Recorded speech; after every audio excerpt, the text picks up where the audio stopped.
Hello everyone, welcome back to 영어 단기 정복. And this is Friday and Reading Zone. 자, Friday Reading Zone을 맞이하고 계시는데요. 저는 김재민입니다. 혹시 여러분들 중에서요, 지금 이 채널을 딱 선택을 하셨는데 영어 공부를 해야만 하기 때문에 어쩔 수 없이 채널을 여기에 고정하신 분 혹시 안 계십니까? 다양한 그런 심리 연구를 통해서 이미 밝혀진 바에 의하면은요, 해야 될 일이라면 이왕이면 기분 좋게 즐거운 마음을 가지고서 한다면은 그 효과는 2배 이상의 효과를 낸다. 뭐 이런 말도 있었습니다. 사실 저도 그런 말을 참 좋아합니다. 어떠한 일을 함에 있어서요. 어차피 해야 한다는 일이라면 그 일에 충실하고 이 시간에 충실하자라는 이런 표현들 많이 들어보셨죠? 사실상 여러분들이 영어 공부하는 데 있어서요. 즐거움이 들어가 있지 않는다면 어학은 언젠가는 무너집니다. 그러면 다시 처음부터 시작을 하셔야 되겠죠. 그런 일이 없기를 정말 바라고요. 공부하신 만큼 그만큼은 꼭 활용할 수 있는 그러한 그 영어 공부가 되었으면 합니다. 자, 오늘 좀 서론이 길었는데요. 금요일이라는 것을 좀 이용을 해서 기분 좋게 그리고 뭔가 내가 오늘 배운 것은 반드시 오늘 챙긴다라는 그러한 의미를 가지고서 공부를 하면 어떨까라는 생각을 했습니다. 오케이, 이제는 진짜로 시작을 하겠습니다. Let's get into the reading zone.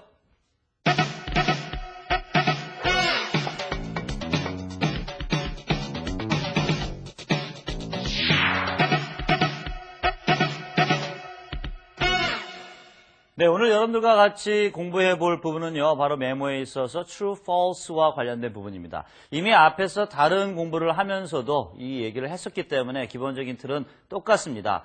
사실이냐, 거짓이냐, 그리고 또 correction의 개념을 넣어서 옳은 것을 찾는 이러한 문제들이 시험에 반드시 나오게 되어 있는데요. 그것은 아무래도 보편적으로 전체 내용을 갖다가 좀 훑어볼 수 있도록 만들어주는 거죠. 예를 들어서 주제를 찾거나 타이틀을 찾는 문제라면은 문단의 제일 처음과 제일 끝을 보면 된다. 이러한 기본적인 공식을 갖다가 많이 떠들게 되지만은 true, false 문제들은 그 안에 녹아들어 있는 내용들을 잘 이해했는가를 묻는 문제이기 때문에 당연히 시험에서는 더 중요한 문제라고 볼 수도 있고 더 다양하게 낼 수 있는 문제라고도 할 수 있습니다.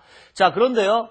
시험 안에서 우리가 보고 있는 true, false에 대한 개념이 그대로 단어가 옮겨오는 경우도 있지만은 제일 중요한 것 중에 하나는 그렇죠. paraphrasing을 한다는 것이 참 중요합니다.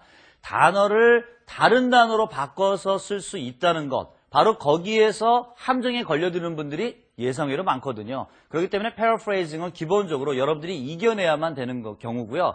그 다음에 말을 갖다가 달리 얘기했을 때, 즉 단어를 바꿔 얘기했을 때도 내가 이해하는 정도에 있어서 더 떨어지지 않는다면 일단 기본적인 틀은 성공하는 겁니다. 자, 그래서 여러분들이 좀 그런 부분에 대해서 인식을 잘 하시고 앞으로 독해 공부하면서도 이 부분만큼은 정말 꼭 유념해 두셔야 될 거라고 생각을 합니다. 자, 시험에 나오는 여러 가지 질문 중에서 이런 문제 시험에 나왔었습니다. 어떤 문제가 있었냐면요. What is true about Mr. Johnson? 이런 식으로 물어볼 수가 있겠는데 어떤 특정인에 대해서 사실인 것은 이 특정인과 관련돼 가지고 행위적 요소라든가 말한 거라든가 앞으로 할 거라든가 뭐 여러 가지가 있겠죠. 이런 부분에 대해서 사실인 것을 본문 내용을 읽고 이해하고 파악해야 되는 거죠. 그 다음에요. What is not true가 있을 수 있겠죠. Not true about the project. 자, 이 경우는 뒤에 질문을 살짝 바꿔봤습니다만은 기본 틀 자체에서는 true or not true에 대한 것이 중요한 틀입니다. 그래서 프로젝트에 대해서 사실이 아닌 것은 이라고 물었지만은요. 역시 마찬가지로 다시 한번 true와 not true에 대한 포인트를 본문 안에서 보면서 좀 표시를 해놓고 그 다음에 정리를 하게 되면은 답을 찾기가 굉장히 쉽고요. 하나만 더요.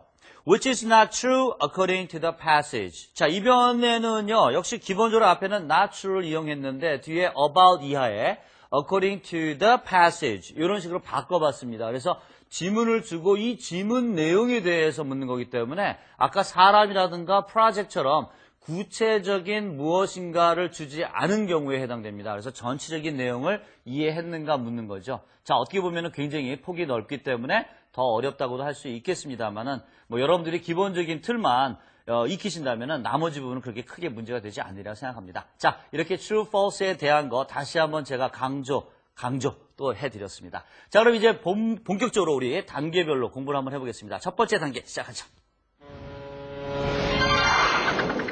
자, 오늘 우리가 정복해야 될 사항 중에서 첫 번째 바로 질문을 먼저 파악해 보는 거죠. 자, 시험에서 잘 숙달이 안 되는 부분일지 모르지만 여러분들이 좀 문제를 많이 풀어보시면서 몸에 익혀두시면 참 좋은 부분입니다. 그만큼 효과가 있기 때문에 많은 분들이 추천을 했던 그 방식입니다. 잊지 마시기 바라고요. 자, 메모랜덤에 대한 문제를 드리겠습니다. 세 문제 준비되어 있고요. 첫 번째 문제입니다. What is true about Tim Allen? 자, 팀 앨런에 대해서 사실인 것은 했습니다. 팀 앨런이라는 사람이 나올 거고요. 이 사람에 대해서 사실인 것은 했는데, 자, A부터 잠깐 볼게요. He will have to fire a few employees. 자, 직원 몇 명을 해고해야 한다. B번에 He'll write a letter for the new position. 새로운 일자리를 얻기 위해서 편지를 쓸 것이다. C번, He'll send the candidate's information to Kate Bush. 또 다른 사람의 이름이 등장했습니다. 자, 이름이 처음에 팀 앨런이 주어졌는데 또 다른 이름이 주어졌기 때문에 조금 더 긴장하셔야 돼요. 케이트 부시에게 후보자들의 명단을 보낼 것이다.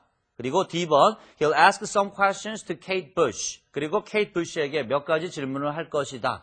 자, 어떤 내용인지 아직 모르지만은 어떠한 상황이 앞으로 일어날 것이다 라는 것으로 지금 쭉 4개가 나와 있네요. 자, 팀 앨런, 케이트 부시 역시 신경 쓰시고요. 그 다음에 여기서 핵심이 되는 동사 부분에서 fire 해고시키는 거, write 쓰는 거, send something 뭘 보내줘야 되고, ask 질문을 해야 되고, 이 4단어가 키워드가 되겠습니다. 자, 두 번째 질문 가볼게요. Why does Tim want to know how many people will be at the interviews? 그랬어요. 자, 팀은 왜 면접에 몇 사람이 있을 건지, 올 건지 이것을 알고자 하는가, 그 이유가 무엇인가를 물었습니다. 자, why로 묻는 것들 굉장히 많이 나옵니다, 시험에. 그렇기 때문에 이런 부분에서 문제는 안 되는데 말이 굉장히 길었죠. 그렇기 때문에 후반부에서 놓칠 수 있는데 밑줄을 치시든지 가로를 치시든지 하게 되면 아마 눈에 잘 띌 겁니다. 그래서 핵심이 되는 부분을 갖다가 표시를 해두시고요. 선택지를 보니까 A번, he has to rent a car for picnic. 야유회를 가기 위해서 자동차를 렌트를 할 것이다. B번, he has to reserve a table at a restaurant. 식당에 자리를 예약해야 한다. C번, he has to make a reservation for a hotel room. 호텔 방을 예약해야 된다. 지금 두 부분, B하고 C 같은 경우는 둘 다 예약과 관련되어 있네요. D번, he has to get an appropriate place in the company. 그리고 회사 내에서 적절한 장소를 구해야 한다라고 되어 있습니다. 요거는 지금 뭐를 위해서 장소를 구해야 된다라는 말이 되겠네요. 자, 지금 힌트 드린 대로 처음에는 렌트였는데 그 다음 두 가지는 예약에 대한 거고 네 번째 가서는 장소 섭외와 관련 있는 거였습니다. 그렇죠? 자, 그러면은 세 번째 문제를 가보도록 할게요. What will probably the candidates do before they go to the IT department? 자, 이 경우에는 후보자들이 IT 부서로 가기 전에 무엇을 할 것으로 보이는가라고 했습니다.